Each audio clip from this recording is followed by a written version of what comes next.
क्या आपको पता है कि पुराने ज़माने में लोग फ़ीवर आने पर उसे उतारने की कोशिश नहीं करते थे, बल्कि उसे बढ़ाने की कोशिश किया करते थे।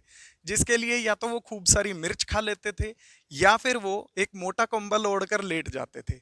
लेकिन ऐसा करने से उन्हें क्या फ़ायदा मिलता था, आइए यही जानने की कोशिश हम आज के इस वीडियो में करते हैं। हाय, मेरा नाम अलंकार धारीवाल है, मैं एक आयुर्वेदिक न्यूट्रिशनिस्ट हूँ। आयुर्वेद और न्यूट्रिशन की सहायता से हम सभी की सेहत में 4 चाँद नहीं 8 चाँद लगाए जा सकते हैं। तो ये तो हम सभी को पता है कि हमारा इम्यून सिस्टम किसी भी इन्फेक्शन के आने पर जो फर्स्ट रिस्पॉन्स देता है वही फीवर है।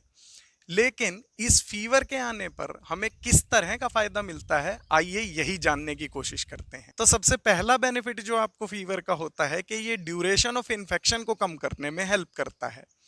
तो जैसे ही आपको कोई इन्फेक्शन होता है और उसकी वजह से जब आपको फीवर आता है, अगर आप उसको कम नहीं करते हैं तो स्टडीज में ये देखा गया है कि उस इन्फेक्शन की ड्यूरेशन आपके बॉडी में कम ही रहती है। दूसरा बेनिफिट जो फीवर का होता है कि ये आपके शरीर में मौजूद पैथोजेंस की संख्या को नियंत्रित करने में हेल्प करता है। जब कभी भी आपके शरीर में कोई इन्फेक्शियस ऑर्गेनिज्म, कोई पैथोजन आ जाता है, तो वो अपने आप को बढ़ाने की कोशिश आपके शरीर में करता ही है। लेकिन फीवर के आने पर वो ऐसा नहीं कर पाता है और इस तरह से फीवर आपके लिए इसमें हेल्पफुल साबित होता है। तीसरा जो फायदा ये करता है, ये मूवमेंट ऑफ WBCs करवाता है। WBC जो है एक तरह से आपकी इम्यून सिस्टम की पुलिस फोर्स आप उसे कह सकते हैं। ये उनकी डिप्लॉयमेंट करता है फीवर के आने पर कौन सी फोर्स को किस जगह पर मौजूद होना चाहिए इन्फेक्शन से लड़ने के लिए, ये डिसाइड जो है आपके लिए फीवर ही करता है। चौथा जो फायदा है वो है कि ये फेगोसाइटोसिस को बढ़ावा देता है। आपके शरीर में कुछ इस तरह के सेल्स भी होते हैं जो डायरेक्टली इन्फेक्शियस सेल्स को खा जाते हैं, उन्हें फेगोसाइट्स कहा जाता है और उनकी संख्या को ये जो फीवर है ये बढ़ावा देता है।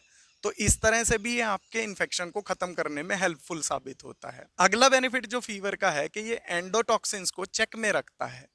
आपके शरीर में कोई भी ऑर्गेनिज्म जब आता है, कोई इन्फेक्शियस ऑर्गेनिज्म, और उसकी डेथ हो जाती है, तो उसकी जो लेफ्ट ओवर बॉडी है उससे एंडोटॉक्सिन्स निकलते हैं जो कि आपके लिए बहुत ज़्यादा हार्मफुल होते हैं।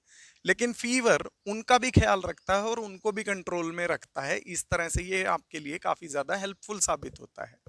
इसके अलावा आपके शरीर में जो आपकी टी सेल्स नाम की आर्मी मौजूद है, जो कि आपकी इम्यून सेल्स की आर्मी है, उसको भी ये एनहेंस करता है, उसको भी ये फायदा पहुंचाता है, उसको भी ये अपना काम करने के लिए बढ़ावा देता है। तो इस तरह से भी ये आपके लिए इन्फेक्शन के दौरान काफी ज्यादा फायदेमंद साबित होता है। तो जैसा कि हम सबको पता है कि हमारे इम्यून सिस्टम का किसी भी इन्फेक्शन के प्रति जो फर्स्ट रिस्पॉन्स है वो फीवर ही है।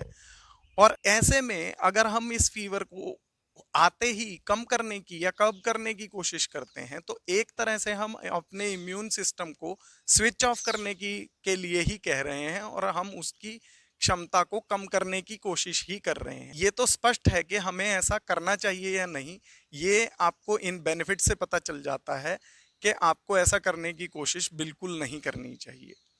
लेकिन अब हमारे पास सवाल ये रह जाता है कि अगर हम ऐसा करें भी तो किस लेवल के फीवर तक हम ऐसा कर सकते हैं, किस लेवल के फीवर को सहन करना हमारे लिए सही होगा और किस लेवल पर जाके हमें ऐसा करना नहीं चाहिए और हमें उसमें इंटरवीन कर देना चाहिए। तो इसके लिए बच्चों में टेम्परेचर 102 डिग्री फ़ारेनहाइट और बड़ों में टेम्परेचर जो है 104 डिग्री फ़ारेनहाइट तक भी सहन किया जा सकता है, इन केस अगर आप बिल्कुल हेल्दी हैं तो।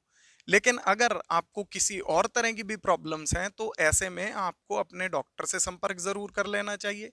दूसरी बात है, हमारे यहाँ का वेदर बहुत हॉट है, जैसे आजकल बहुत ज़्यादा गर्मी पड़ रही है। ऐसे में हो सकता है कि आपको 104 की जगह 102 डिग्री में ही प्रॉब्लम होने लग रही हो, तो आप उसमें इंटरवीन कर सकते हैं या सबसे बेस्ट रहेगा कि आप अपने डॉक्टर को दिखा सकते हैं और उससे ये सलाह ले सकते हैं।